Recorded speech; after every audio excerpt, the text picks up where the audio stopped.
So, ang concept paper is a short paper written by a student before taking an actual research. Kumbaga, more siya og preview sa whole research. There ni mo ipakita ang imo ang ideas, purpose, and methods na imong gamiton. So, ang concept paper pod kay mag-take lang siya og 2 to 3 pages long only. The goal of a concept paper is to show to your teacher what do you want to study. In it, you include your research question like what do you want to answer, the purpose, why you want to study it, and the methods, how you will conduct your research. For example, let's say you want to study how social media affects the study habits of students.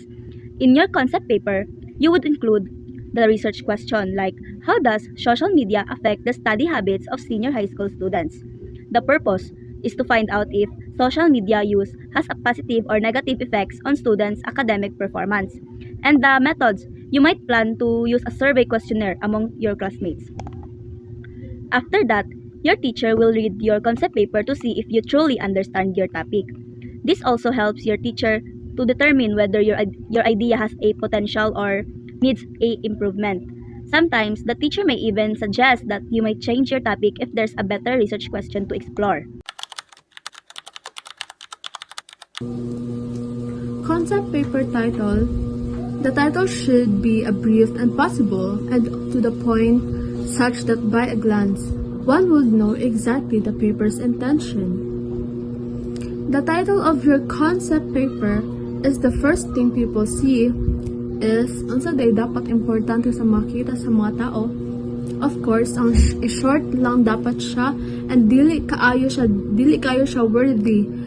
Labi na basahon, dapat kay ug basahon siya dapat kaayo kanang klaro daritso and also masabtan daritso.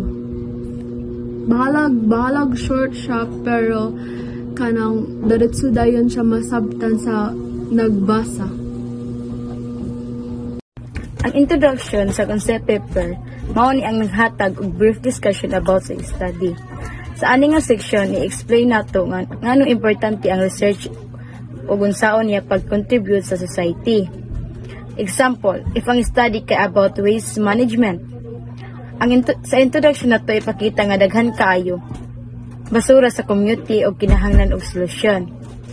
Mao ni ang part nga nag-establish sa need for the study ug nagpakita sa ebidensya nga importante gyud siya buhaton.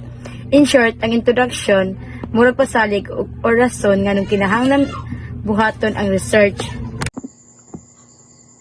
So this part of concept paper is called need for the study. Basically, it answers the question why do we even need to write about this topic or bakit nga ba importante itong pag-aralan. When you write this section, you cannot just say because gusto ko ito or it's interesting. It has to be backed up with proof or evidence.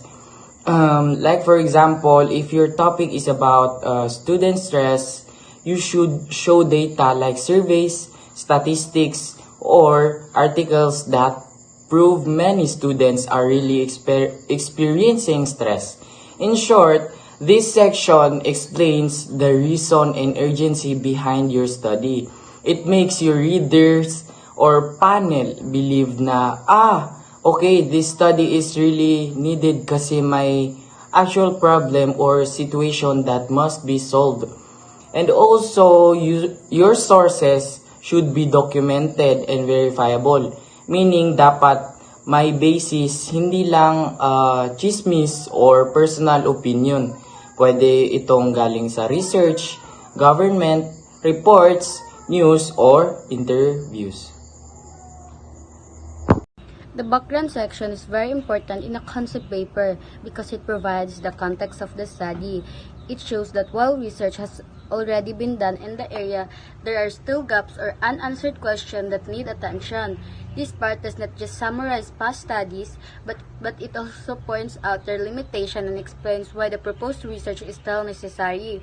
For example, many studies may focus on social media and academic performance, but only a few may look into its impact on mental health. That gap is what the background highlights. In short, the background establishes what has been studied, what is missing, and why the new research is important. Objectives. These are the broad and specific objectives that researchers seek to answer. It should be started with the words to and link the general to the general and link to the general and specific area where the study is to be undertaken. For example, your general goal is to leverage mobile payment methods to gain a competitive advantage. Your specific objectives there is to determine the influence of perceived risk on the use of mobile payment methods. Second, to analyze the relationship between mobile payment adoption and customer loyalty. Third, to assess the impact of payment implementation on business efficiency. Those are the examples of specific objectives. I will discuss the part of concept paper, which is the research question and hypothesis. In this part, the researcher can choose to focus on either research question or an hypothesis.